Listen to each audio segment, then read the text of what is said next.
Hey everyone, this is Turd Flinging Monkey, and today we have to debunk a few more quote-unquote studies that prove women are better than men at things that men are clearly better than women at.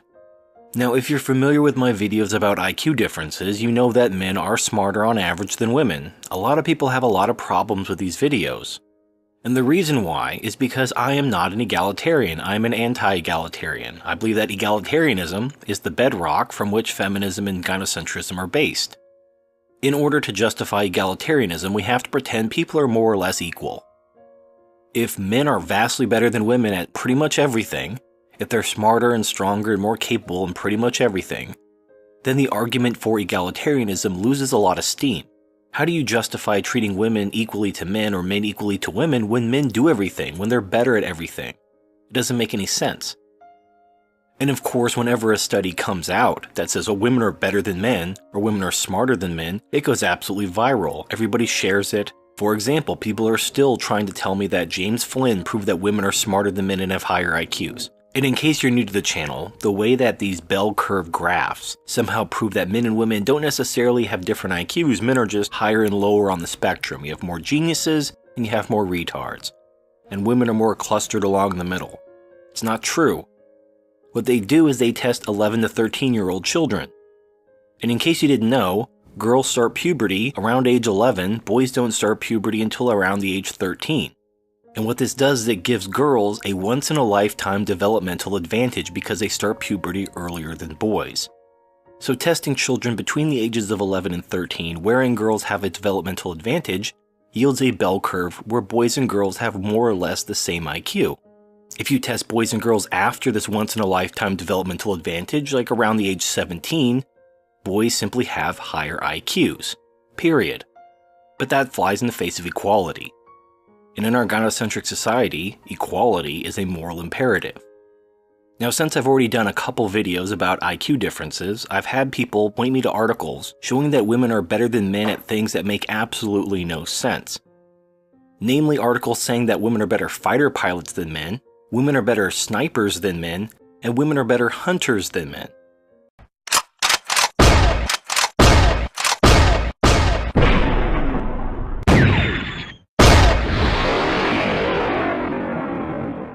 That makes no sense. No sense at all. And what you're going to find as I go through these and debunk these one by one, you'll see that what they do is they take something wherein girls might have an advantage in one area of that thing, but they have disadvantages somewhere else. But at the end of the day, maybe they all balance out. Maybe girls can perform more or less on par with boys, with perhaps boys, or in this case men and women, perhaps the men having a slight advantage overall. But there is that one aspect where girls have a slight advantage in one area. What these feminists and egalitarians do is they latch onto that one area where women might have a marginal advantage, and then declare that women are better than men because of that one thing, without taking into consideration any of the other things that make someone a good whatever that thing is. And you're going to see this as a pattern over and over again. So first up, let's tackle fighter pilots. Now, because flying a fighter jet doesn't require upper body strength, a woman could theoretically perform at the level of a man. Now, men do have better spatial awareness, they have better hand-eye coordination, these are very important. But one of the main reasons why women are said to be better fighter pilots, in fact, the main reason, is women are said to handle G-forces better than men. And in order to debunk this, I'm going to point to a study that was published in the Aerospace Medical Association by the U.S. Air Force School of Aerospace Medicine, Brooks Air Force Base, Texas. And this study was conducted in 1982. Now, why is it so old? Why is it over 30 years old? Well, you gotta look at how gynocentric society has become. It's not a coincidence that a lot of these studies are decades old. And most scientists and academics know which side their bread is buttered on. They know that if they publish research which makes women look bad and makes men look good, they're going to be lambasted as sexist. So they simply avoid them. This is why it's very difficult to find modern academic research which isn't tainted by gynocentrism and feminism. So unfortunately, this 1982 study is the best I can do. If you want to reject this 1982 study because it's 30 years old, that's on you. I think the burden of proof is on you to prove that somehow human physiology has changed in the last 30 years. Now, rather than go through this entire study, I'm just going to skip to the results of the study. You can read the study yourself or provide a link in the description.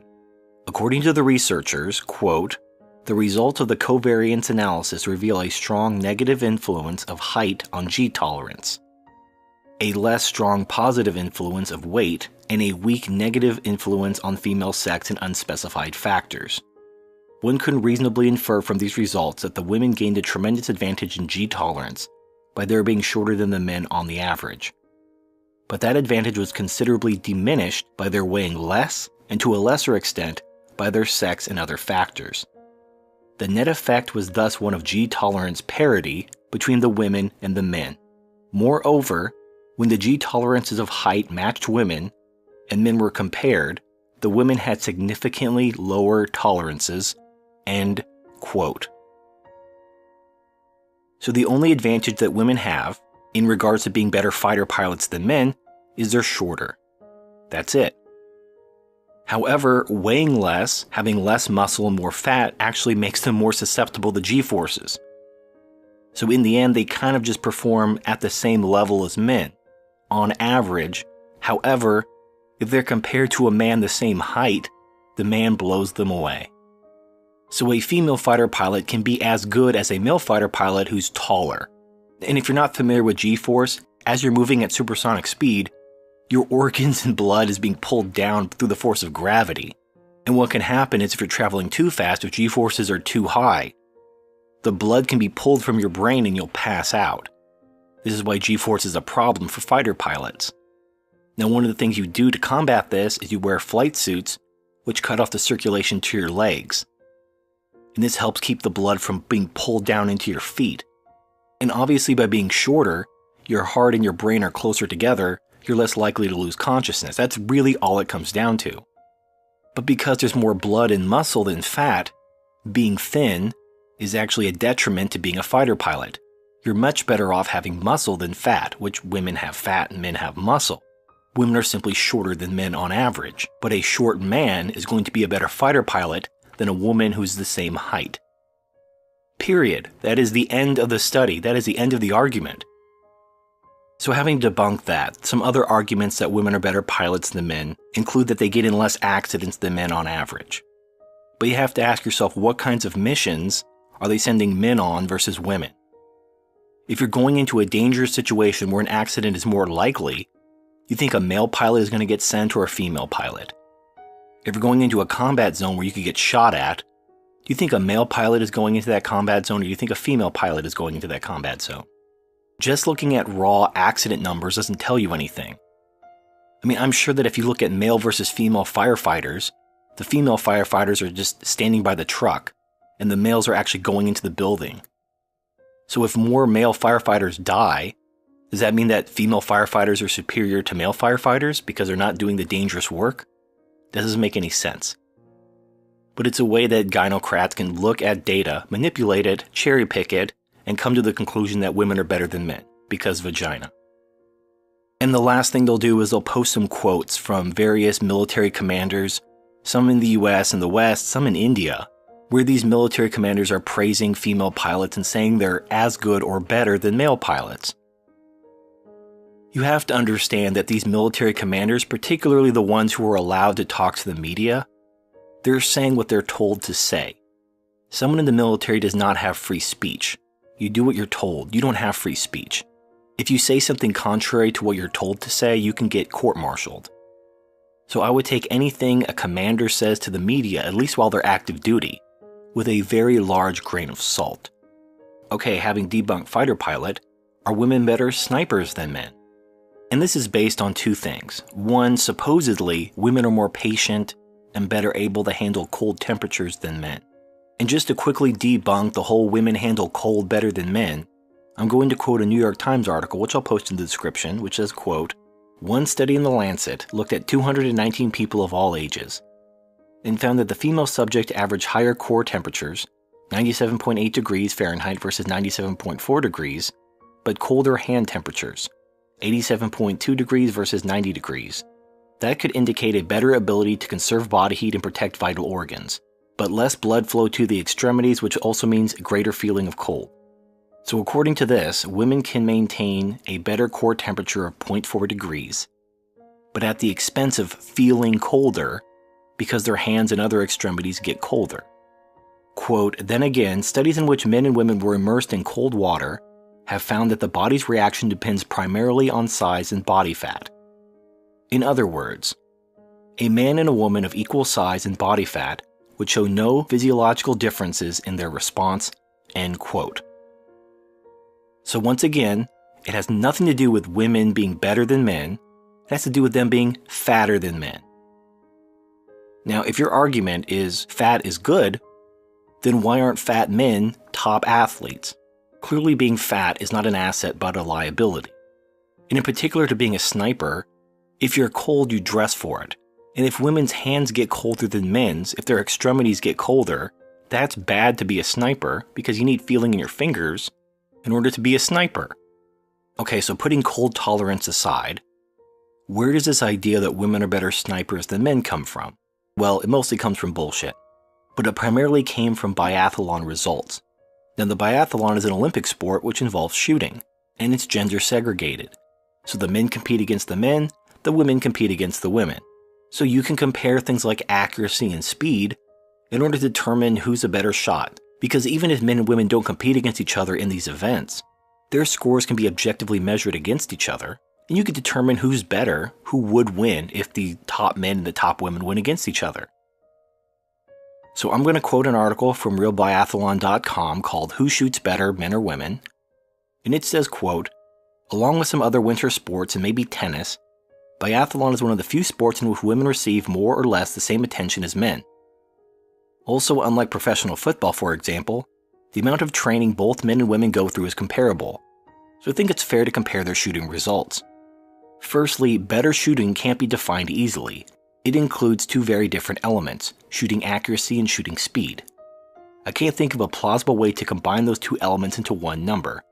Which of the two is how important, how closely do they determine each other? So we must look at each of them separately. Now I'll provide a screenshot of this chart, and basically what you can see is the average woman, as well as the top women, are more accurate than the average man and the top man. And this is where this idea that women are better snipers comes from, because obviously if you're a sniper, being accurate is really important. You don't want to miss, because you may only have one shot. So anyway, the chart's going to be on the screen, and it reads, quote, in terms of shooting accuracy, the women hold a slight edge over the men for the last 4 years. Although last season the men went ahead in two of the categories above. The women's 4-year average for the World Cup top athlete is 1.1% higher overall. The most accurate female, Jenny Johnson for the last 2 years, leads her male counterpart by 2.2%. Looking at the worst shot, the woman also came on top by 1.3% over the last 4 seasons. Now that's great, women are more accurate than men in the biathlon. Doesn't this prove women are better snipers than men? Well, let's keep going. The next chart focuses on speed, and as you can see, the men blow away the women. It says, quote, the shooting speed tells a very different story and holds a possible explanation why the women are the slightly more accurate shooters. Among the World Cup top 50, men shoot 3.7 seconds quicker on average. In fact, the slowest male shooter, 33.6 seconds, is faster than the female average, 33.8 seconds. The fastest man, Simon Eder, for the last 3 seasons, wins 15.2 seconds per shooting over the slowest woman, Andreja Mali, for the last 2 years. Now you may be thinking that even though men are faster, women are more accurate. Being slower, taking your time, lining up your shot, that is what a sniper needs to do. So doesn't this prove the case that women are better snipers than men? Well, it would if we were looking at snipers, but we're looking at biathlons. When we're looking at biathlons, we have to ask ourselves which is actually going to help you win the event, speed or accuracy. Well, the last paragraph tells us, it says, quote, often the shooting percentage is the only thing people look at. However, one way to illustrate why accuracy isn't everything, if Eder and Mali had the exact same ski speed, Eder, because of his quicker shooting, would still beat her in a mass start, even with 2 additional shooting mistakes, end quote, end of article. So in the biathlon, speed counts more than accuracy. the man who is faster would beat the woman who is more accurate. So to focus only on the accuracy in the biathlon is very disingenuous. So rather than look at biathlons, let's look at actual snipers. Because there have been female snipers. Again, just like the fighter pilot, it's an area where a woman can conceivably perform more or less on par with that of a man. A woman can be a decent sniper. Are they a better sniper though? Let's find out. So according to the article, is it true that women were considered better snipers than men in World War II? It reads, quote, "As snipers, women were excellent. It can truly be said that they were as good as men. However, it still can't be said that they were better than men. Let's look at the statistics. The most famous female sniper of World War II was Lyudmila Pavrovchenko. I'm probably butchering that, but I don't care. She had a score of 309 confirmed kills. It continues, quote, "However, the top 10 list of World War II deadliest snipers, confirmed kills only, is all male." And then it lists 10 people who I'm not even going to try to pronounce their names. They're basically all Russian, but they're all guys. So the top female sniper had hundreds of kills. She was great, killed a lot of people, but the top snipers were all men. And at the end of the article, it even mentions that the female sniper, the top female sniper, suffered massive psychological trauma because she had to kill so many people. And this shows you that even in the rare cases where you find a woman who is physically and mentally capable of hanging with the boys, she's very rarely emotionally capable of hanging with the boys. One of these three things are going to break. Because on average, women are not physically, mentally, or emotionally capable. Even if they're 2 out of 3, even if they are physically and mentally capable, they're just not emotionally capable. Alright, so we debunked 2 out of 3. Women are not better fighter pilots than men. They're not better snipers than men. But are they better hunters than men? This is actually the most laughable example out of the 3. It's so retarded it boggles my mind. This can be explained through really deceptive use of the word hunter. So in a magazine called Field and Stream, it talks about this study, which proves that women are better gatherers than men. Women evolved to be gatherers, men evolved to be hunters. So where do they get that women are better hunters than men? Well, if you read this short article from Field and Stream magazine, they redefine gathering as hunting. They call it natural hunting. It's the most dishonest, disingenuous bullshit. They're just co-opting the word hunter to mean gatherer, when they're clearly not the same goddamn thing. You can't just call a gatherer a natural hunter and thus a hunter and now women are better hunters because they're better gatherers. It doesn't make any sense. And that's exactly what they did.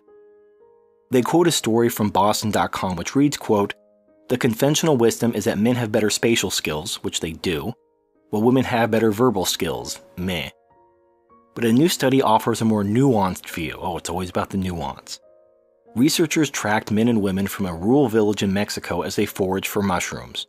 Using GPS and activity monitors, the researchers found that the men were less efficient. They traveled farther, went higher, and exerted more effort than women for the same amount of mushrooms. Women also collected a greater variety of mushrooms from more sites. This pattern is consistent with the theory that during the hunter-gatherer period of human evolution, women honed spatial skills needed for gathering, while men honed spatial skills needed for hunting. I have no problem with any of that, but how they turn that into women are better hunters?